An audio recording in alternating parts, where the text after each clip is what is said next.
9 proven steps for planning your 2021 project.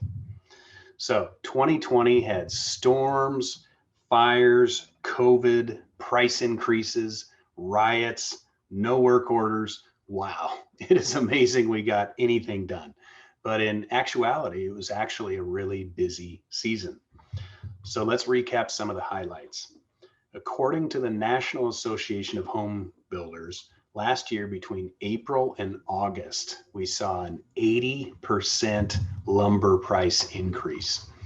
We saw similar price increases in imported steel. And a lot of that was to do with political trade sanctions, et cetera. But that affected our railings, our metal roofing, our metal flashings, any kind of metal components on our sites.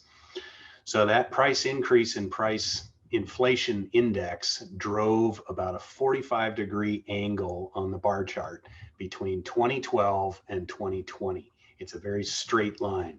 Now, that wasn't all driven by busy market and demand. It was also driven by storm damage. So according to NOAA, we also had a 37% increase in the number of weather and climate disasters that they track at $1 billion each. So in 2019, we had 16 of those events. And in 2020, we had 22 of those events. So droughts, hurricanes, wildfires on the West Coast, etc. What does a storm or disaster have to do with these cost impacts? It's very simple. It's material and labor shortages. And when things are busy, profit margins and overhead markups are high. And so all the workforce is busy, so they're using the big pencil and the big clock. So what we went through was chaotic, but I'm going to choose optimism. 2020 had a busy rising market, and then surprises of storm damage along with pandemic issues, really the perfect storm.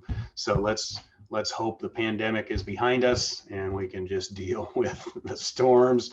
And if Mother Nature is cyclical, hopefully we'll have less this year. But I'm reminded of an ancient Chinese proverb. So when looking for shade from the sun, when is the best time to plant a tree? 20 years ago. When is the second best time? Today. And so this means look for the things that have been around for a while, to hide behind or to seek shelter from.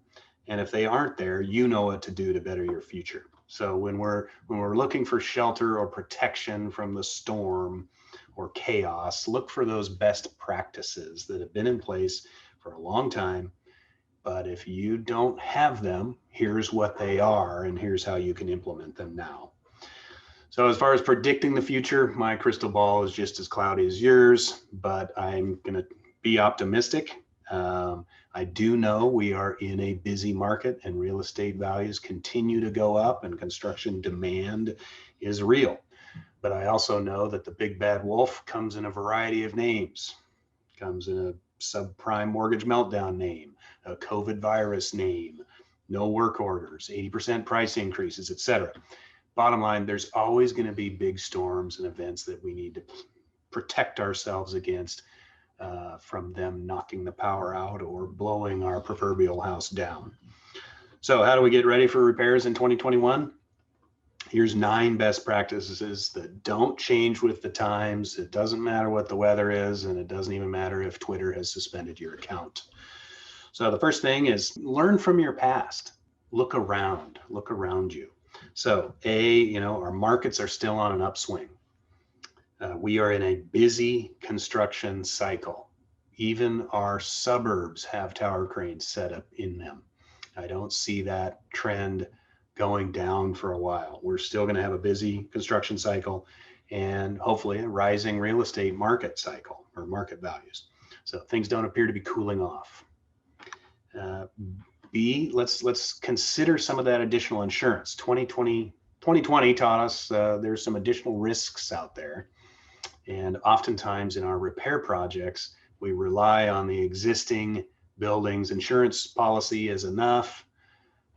Maybe we should start looking at those builder's risk policies. Maybe it's time to consider earthquake insurance. Maybe it's time to consider terrorism or, riot insurance, if you will.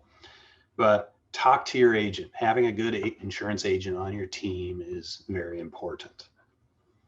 And then 3, make sure you get that COVID response or delays because of pandemics. Get that into your contract provisions. So number 2, get your plan together and pricing set up during the off season. What does that mean? This means get your design going in the winter. Get your design, get your planning, get your permits, get all your paperwork happening in the off season so that you're ready come the typical construction season in the spring. In the dark days of January and February, the contractors aren't as busy, and so they are sharpening their pencils and they're looking for well put together projects with a good team behind them that they can give you a price and know their crews will be busy.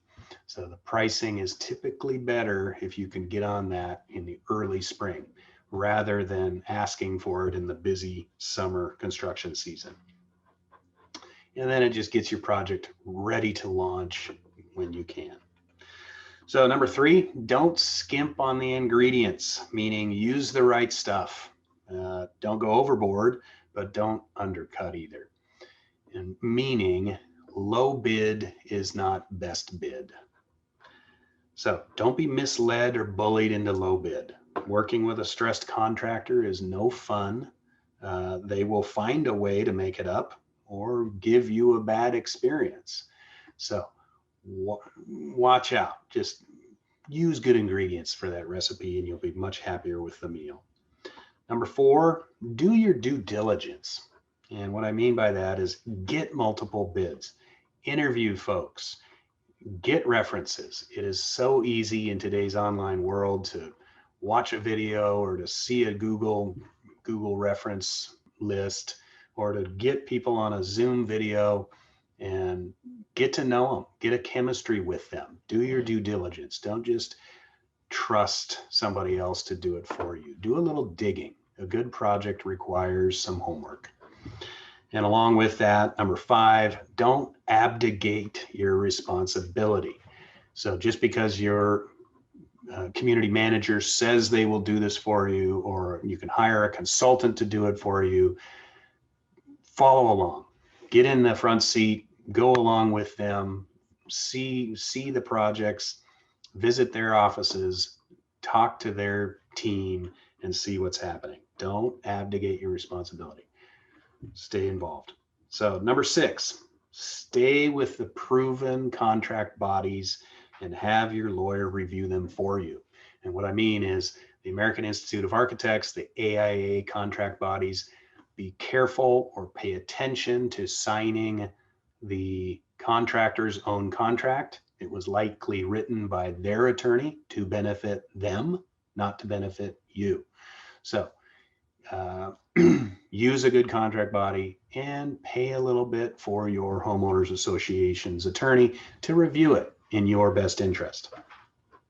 So number 7, we all make decisions on price, schedule, experience, but instead of giving those equal value of 1/3, 1/3, 1/3, give experience a heavier, more weighted value. Try 60%, 20/20.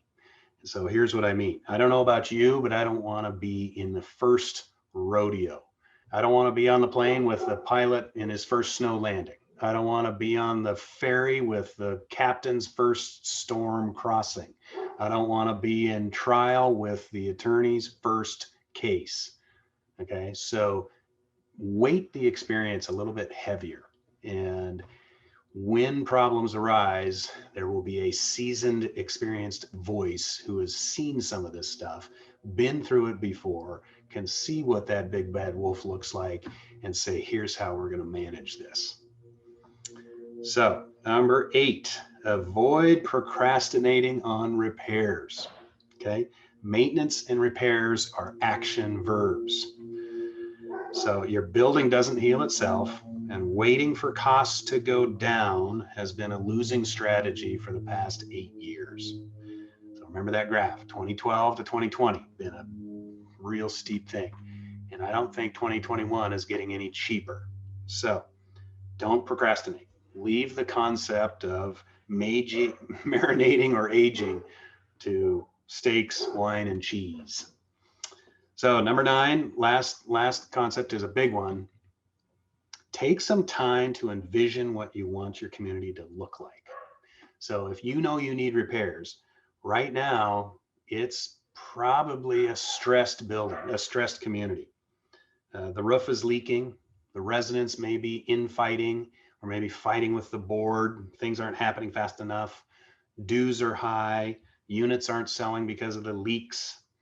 What do you want it to be? How do you want your community to look?